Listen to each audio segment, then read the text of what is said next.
बिस्मिल्लाहिर्रहमानिर्रहीम। अस्सलामु अलैकुम डियर स्टूडेंट्स। आज का हमारा जो लेक्चर है उसकी जो आउटलाइन है वो आपके सामने है।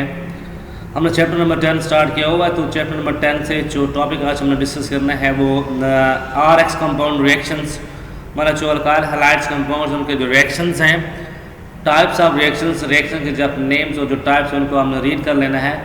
इसके अलावा जो हमारा जो मेन टॉपिक है आज के लेक्चर का वो है reactivity of alkyl halide molecules. तो उनकी जो रिएक्टिविटी है उसको आज हमें डिस्कस करना है। Factor affecting reactivity of alkyl halide, जो फैक्टर्स अल्काइल हैलाइड की रिएक्टिविटी को इफेक्ट करते हैं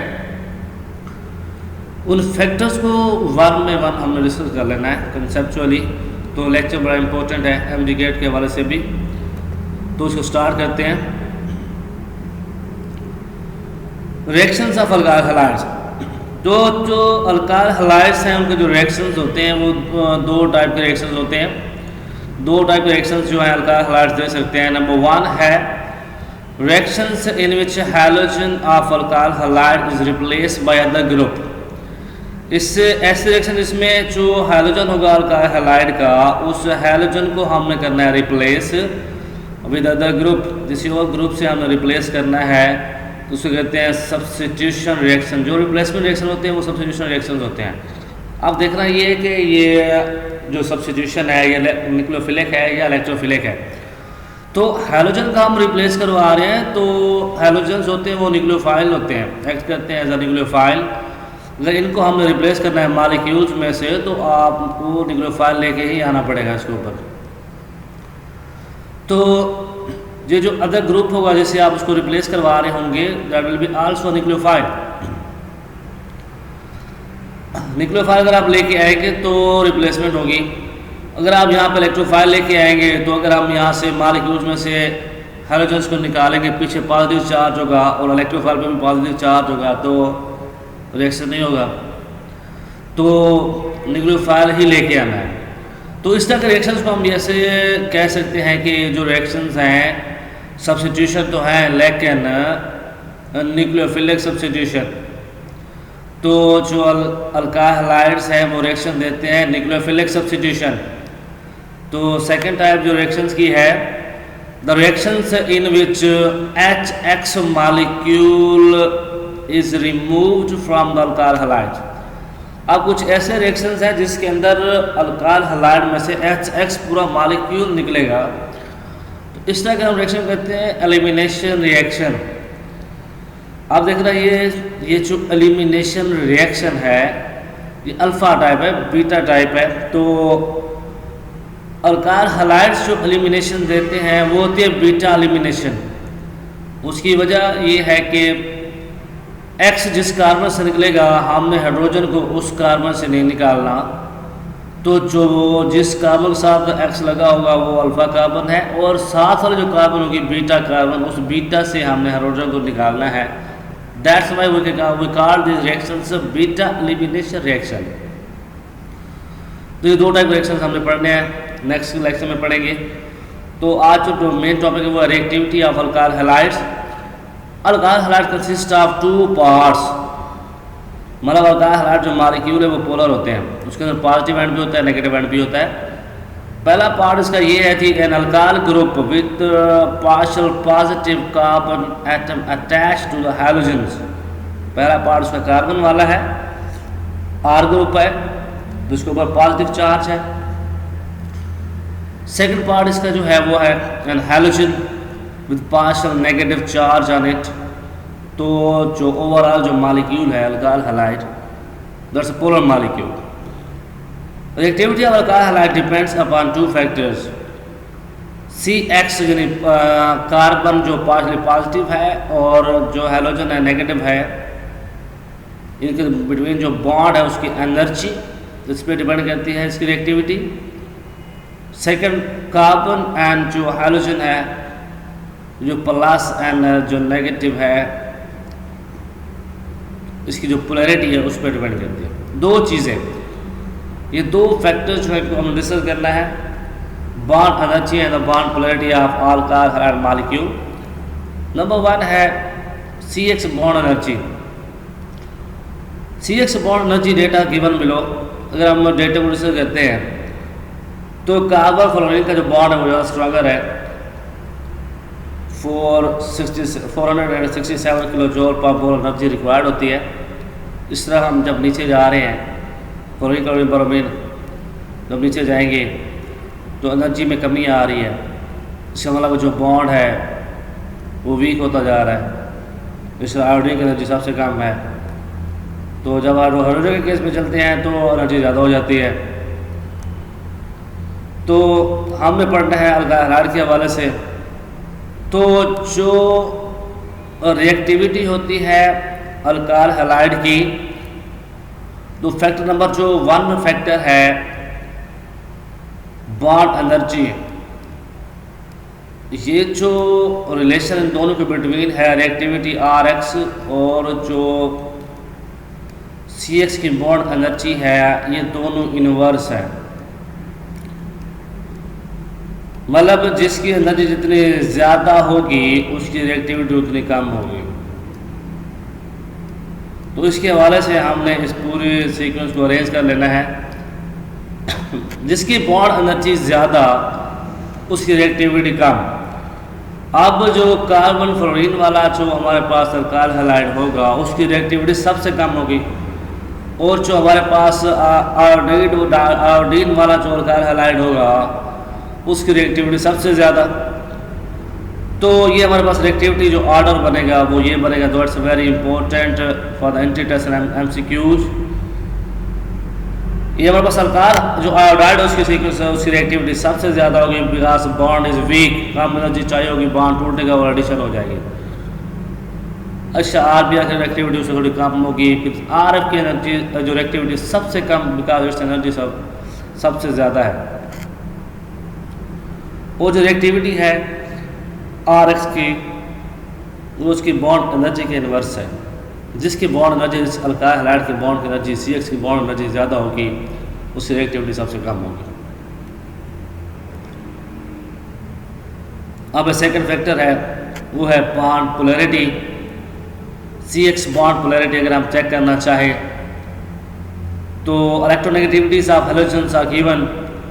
फ्लोरीन की इलेक्ट्रोनेगेटिविटी सबसे टेबल में सबसे ज़्यादा है, 4 है। क्लोरीन की जो इलेक्ट्रोनेगेटिविटी है वो 3 है।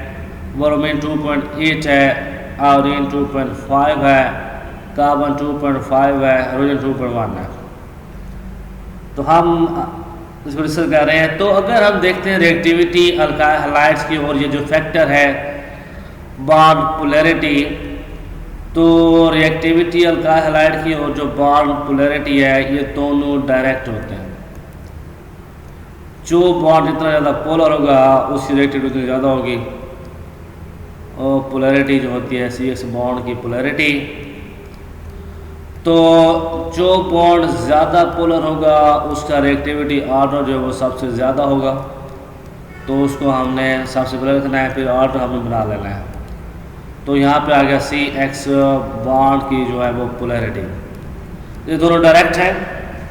तो अगर हम अल्काइल हैलाइड्स को चेक करें, the data shows that largest electronegative difference exists between the carbon and fluorine के between exist करेगा, क्योंकि फ्लोरीन की इलेक्ट्रोनेगेटिविटी सबसे ज़्यादा है।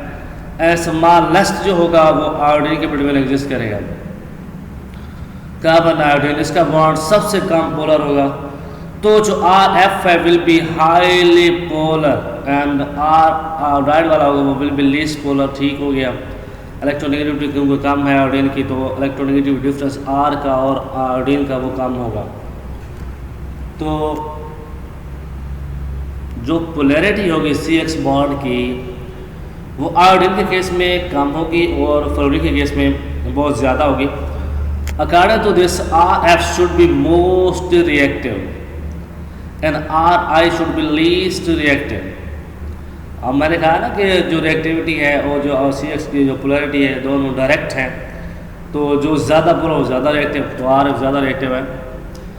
तो जब हम सीक्वेंस बनाते हैं तो सीक्वेंस जैसे कुछ बनेगी पोलैरिटी फैक्टर के अकॉर्डिंग के RF will be more reactive, इसकी रिएक्टिविटी सबसे ज़्यादा। उसके बाद रिएक्टिविटी किसकी ज़्यादा होगी? RCl उसके बाद रिएक्टिविटी बनेगी जी आपके पास RBR की रिएक्टिविटी बनेगी, और लीस्ट जो रिएक्टिविटी बनेगी वो आपके पास बनेगी आयोडीन वाले की। तो ये जो सीक्वेंस है ये है करंट टू बॉन्ड पोलैरिटी, जो कि टोटली इन्वर्स है जो हमने फर्स्ट फैक्टर पढ़ा है उसके भी इन्वर्स है। तो अब दोनों जो फैक्टर्स हैं, कंक्लूजन ये है कि two factors give opposite trend of reactivity. दोनों जो फैक्टर्स हैं वो ट्रेंड अपोजिट ही देते हैं। तो फिर हम थर्ड पैरामीटर है उसको लेके आते हैं। Experiment have shown that CX bond energy is the control factor of reactivity. ठीक है, फिर वो जो CX की जो बॉन्ड एनर्जी है उसको प्रेफरेंस देते हैं कि उसका जो रिएक्टिविटी आर्डर है वो ठीक है। बॉन्ड पोलैरिटी वाले सीक्वेंस से जो रिएक्टिविटी आर्डर है ये ठीक नहीं है, दैट इज अपोजिट, तो इसको फॉलो नहीं कर सकते। The general order of reactivity of alkyl halides, फिर हम बॉन्ड लेंथ को, बॉन्ड एनर्जी को हम प्रेफरेंस देते हैं कंक्लूजन के अंदर। तो जो RX जो आयोडीन जो मॉलिक्यूल है वो बहुत ज़्यादा रिएक्टिव है, उसकी बॉन्ड एनर्जी कम है, इट मीन उसकी जो बॉन्ड लेंथ है वो ज़्यादा है, तो बॉन्ड लेंथ को आप फॉलो करवा सकते हैं।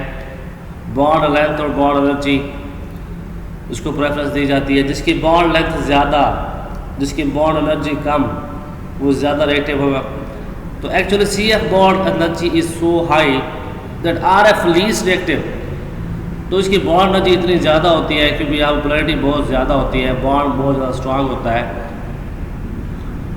उस बॉन्ड को तोड़ने के लिए बहुत ज़्यादा एनर्जी रिक्वायर्ड होती है। That's why least reactive, energy इतनी मिलेगी नहीं तो RF मॉलिक्यूल टूटेगा नहीं। जब RF मॉलिक्यूल नहीं टूटेगा तो फिर रिएक्शन कैसे होगा? दूसरी रिएक्टिविटी सबसे कम। They do not react under ordinary conditions, आम कंडीशन के अंदर रिएक्शन नहीं होगा, कंडीशन आपको सुधार करनी पड़ेगी तब जाकर रिएक्शन होगा।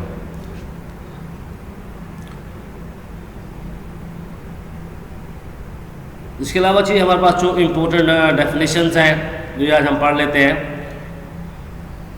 जी। इलेक्ट्रोफाइल, इलेक्ट्रोफाइल होता है the species in which in search of negative charge, ऐसी चीज़ जो नेगेटिव चार्ज की तलाश में हो तो कहते हैं इलेक्ट्रोफाइल। इलेक्ट्रोफाइल इसको आप इलेक्ट्रॉन लविंग भी कह सकते हैं, इलेक्ट्रॉन लविंग। आपको इलेक्ट्रॉन पे भी तो चार्ज नेगेटिव है, मतलब जो चीज़ नेगेटिव चार्ज की तलाश में है वो इलेक्ट्रोफाइल है, मतलब जो चीज़ इलेक्ट्रॉन की तलाश में है वो इलेक्ट्रोफाइल है। एग्जाम्पल हमारे पास NO2 प्लस है, इसको प्लस चार्ज को इलेक्ट्रॉन की हमें इसको इलेक्ट्रॉन चाहिए। Br प्लस इसको भी इलेक्ट्रॉन चाहिए। CH3 प्लस है, इसको भी इलेक्ट्रॉन चाहिए। इलेक्ट्रोफाइल्स है सारे। अब न्यूक्लियोफाइल जो होता है वो होता है न्यूक्लियस लविंग। न्यूक्लियस लविंग है, न्यूक्लियस पे जो चार्ज होता है पॉजिटिव होता है, तो species that research of positive charge, ये जी न्यूक्लियस लविंग है। और न्यूक्लियस पे जो चार्ज होता है वो पॉजिटिव होता है, तो इस स्पीशीज पे मतलब नेगेटिव चार्ज होगा। तो species research of positive charge उसको हम कहते हैं न्यूक्लियोफाइल। तो it has lone pair of electrons available for bonding and has negative charge, इसको नेगेटिव चार्ज होता है। In more cases it is basic in character, उसका करेक्टर होता है वो बेसिक होता है, और जो इलेक्ट्रोफाइल्स होते हैं वो एसिडिक इन करेक्टर होते हैं, इलेक्ट्रॉन डेफिशिएंट होते हैं। सारी प्रॉपर्टीज आप इसके अंदर लिख सकते हैं। इलेक्ट्रॉन डेफिशिएंट है, जो इलेक्ट्रोफाइल्स होते हैं वो इलेक्ट्रॉन डेफिशिएंट होते हैं, एसिडिक इन करेक्टर होते हैं क्योंकि उनको इलेक्ट्रॉन्स चाहिए होते हैं। एसिडिक इन करेक्टर, एसिडिक उनकी नेचर होती है वो एसिडिक होती है, क्योंकि लेबस के मुताबिक जिस चीज़ को इलेक्ट्रॉन चाहिए वो एसिडिक है।